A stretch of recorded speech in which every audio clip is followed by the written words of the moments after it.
Conditionals. क्या होता है ये कंडीशनल्स? बहुत अच्छी चीज है, बहुत इंटरेस्टिंग टॉपिक है ये। चलो मैं आपको सिखाता हूं। क्या था ना, मेरे बचपन में मेरी मम्मा से मैं बहुत ज्यादा कंडीशंस रखा करता था। बचपन में मम्मा जब बोलती थी you have to study, you have to get good grades, you have to be in the home, you don't have to go outside. मैंने बोला मम्मा सब कर लूंगा मैं, बट मेरी कुछ कंडीशंस है। मम्मा ने पूछा किस टाइप की कंडीशंस है? मैंने बोला mamma if you will bring iPhone for me then only I will get good grades. अच्छा, मैंने बोला अच्छा बेटा ऐसी बात है, ठीक है तेरा कंडीशन ये है ना, चलो मैं तुम्हें पापा की कंडीशन दिखाती हूँ। मम्मा ने ले गया मुझे पापा के पास और फिर मैंने बोला कंडीशन, ये कंडीशनल क्या होता है? मैंने तो कंडीशन रखे ही नहीं है। फिर ये दोनों लाल हुए, फिर टॉपिक में अच्छे समझ गया। कंडीशनल का मतलब होता है बच्चे, एक एक्शन के कंप्लीशन के लिए जब सेकेंड एक्शन की रिक्वायरमेंट होती है। नहीं यार समझ, फिर से बोलता हूं, जब एक एक्शन यानी काम को खत्म करने के लिए दूसरे एक्शन यानी दूसरे काम की जरूरत पड़ती है, कंडीशनल बोलते हैं उसको।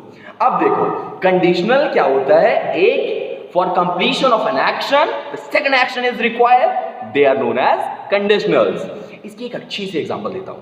बचपन में मम्मा ने मुझे बोला था बच्चा पढ़ाई नहीं करता, जा पढ़। मैंने बोला मम्मा if you will give me a big chocolate, a big piece of chocolate, then I'll study, otherwise I won't। मम्मा ने बोला अच्छा दिलाती हूँ चॉकलेट। और मम्मा ने भी बोला if you will study very hard at the end of this semester I will give you iPhone। मैं तो बहुत खुश हो गया था, उसी दिन से पढ़ना स्टार्ट किया था, and then only I became so fluent and then only I became not famous.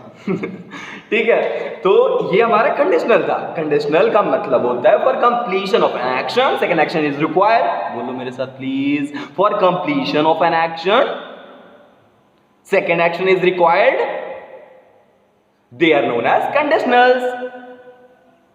बहुत अच्छा बच्चा है मेरा। ठीक है, तो ये कंडीशनल मैंने सीख लिया। कुछ एग्जांपल्स आपको देता हूं। If you will give me chocolate I'll give you my homework. If you will complain this to the teacher, meet me outside. I'll beat you. If you will watch this video, you will get thumbs up. If you will like this video, you will get more videos. If you will get subscribe to this channel, you will get multiple videos from this channel. तो इस तरह से आप condition रखते हो ना। अब बच्चे कंडीशन 3 टाइप के होता है। टाइप से स्टार्ट हो गई, यहीं से तो खतरा स्टार्ट होता है बच्चे, ऐसी कोई बात नहीं है। कंडीशनल्स 3 टाइप के होता है और बहुत इजी होता है। चलो स्टार्ट करता हूं। पहला कंडीशनल जो गॉड ने बनाया है, गॉड ने बोला है कि अगर ये करोगे ना ये पक्का होगा, करके देखो। मैंने बोला अच्छा क्या करूं? He said if you will put sugar into the water. निकला अच्छा if I will put sugar into the water then God ने बोला इट विल गेट डिसॉल्व्ड। अच्छा खुल जाएगा, ठीक है। मैंने किया, सच में हो गया। तो मैं समझ गया कि for completion of an action second action is तो रिक्वायर ही है। क्यों? क्योंकि जब तक आप चीनी पानी में डालोगे नहीं, घुलेगा कहां से और घुलेगा क्या? तो for completion of an action second action is required ना। अब देखो ये था पहला, इसका और भी आप बना सकते हो। इसमें थोड़ा सा रूल है, प्लीज ध्यान से सुनना। थोड़ा एकदम छोटा सा रूल है, ठीक है। मैं रूल्स बिल्कुल नहीं देना चाहता आपको बिल्कुल कॉम्प्लिकेशन नहीं देना चाहता, एकदम छोटा सा है। इसमें है क्या, ये फर्स्ट वाला जो इफ वाला पार्ट होता है ना, कौन सा इफ वाला पार्ट, उसमें प्रेजेंट इंडेफिनिट होता है।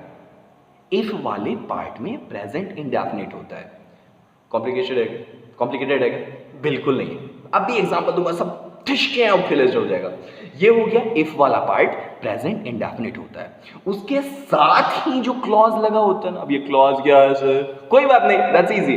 उसके साथ जो सेंटेंस होता है ना, उसमें फ्यूचर इंडेफिनिट होता है। अब एग्जांपल देखो, समझ में आ जाएगा। देखो if you go to the market you will bring vegetables.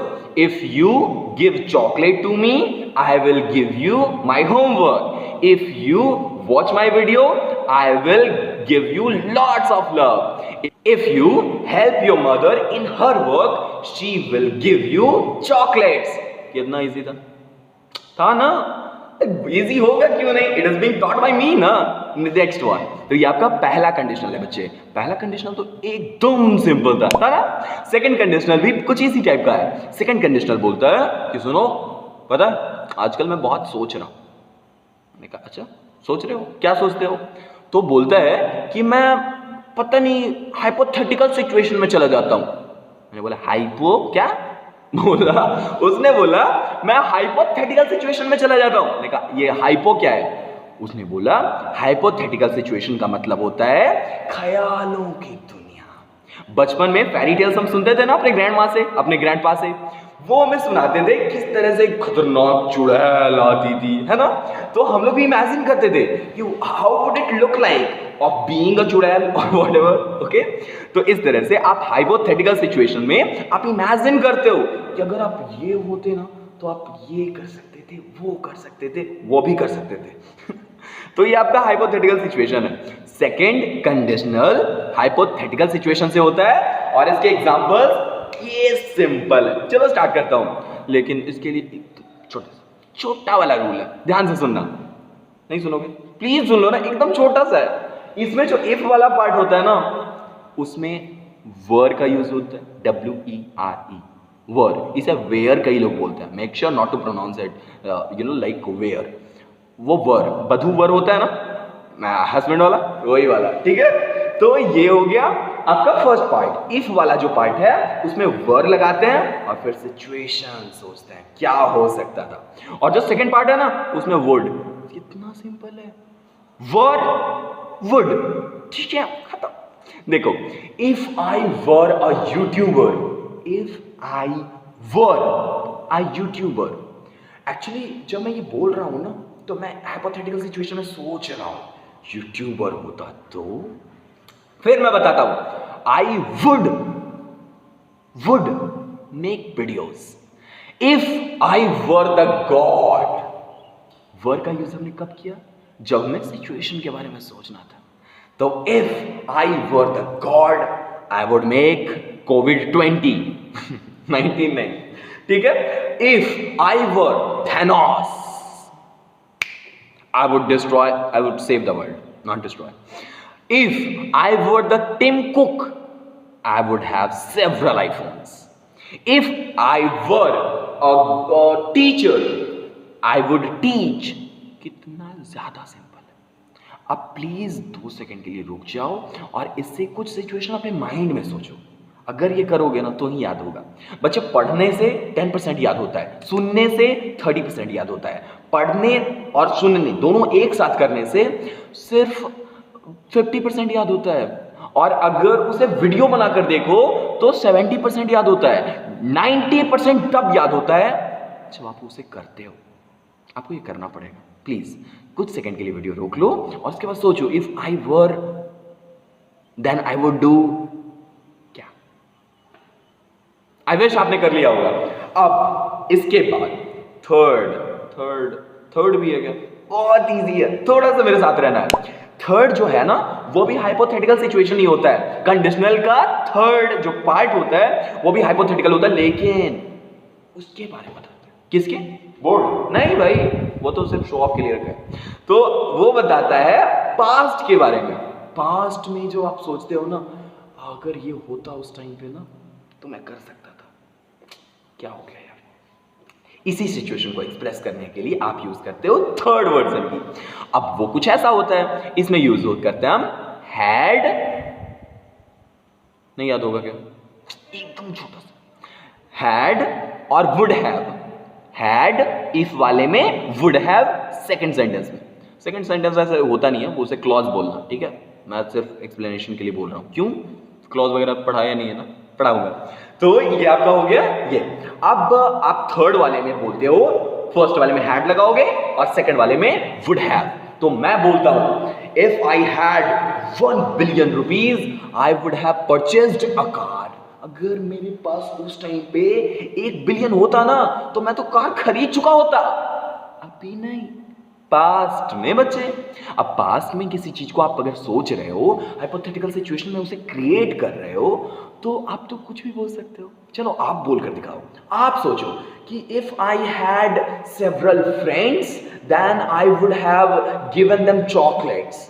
Once upon a time, there was a situation when I was going to a marriage. There were several people who were dancing there. मैं वहां गया और पता है ना हम लोग क्या करते हैं, बहुत जो अच्छे लोग होते हैं, जो दिखते अच्छे हैं, चुपचाप हाथों में हाथों इस तरह से बांधकर और खड़े थे. Actually, my father was just beside me. I had to be smart, na? I had to be simple. So everyone was dancing, but I was not. Now one of my friends came when the song ended. When everything was completed, then a friend of mine came और बोला भैया नाच क्यों नहीं रहते. मैंने बोला if you had asked me to dance ना, I would have danced. एक बार पूछा होता ना तो मैं तो नाच सकता था, पूछा ही नहीं यार. Second situation, once upon a time there was a visitor came to my house. अब घर पे मैं बैठा था, विजिटर आ गए घर पे. मैं बोला अच्छा, अच्छी बात है, आज कुछ अच्छा मिलेगा. तो फिर उस सिचुएशन में विजिटर मेरे घर पे आए और उनके लिए कुल 7 रसगुल्ले निकले. मैं वेट कर रहा था कि विजिटर मुझसे पूछेंगे और फिर मैं रसगुल्लों पे टूट पड़ूंगा. राइट मम्मा सॉरी लेकिन खाऊंगा. तो इस सिचुएशन में विजिटर ने मुझसे पूछा, अभी नहीं, तब पूछा जब 7 of 7 रसगुल्ले उन्होंने दबा लिए पेट में.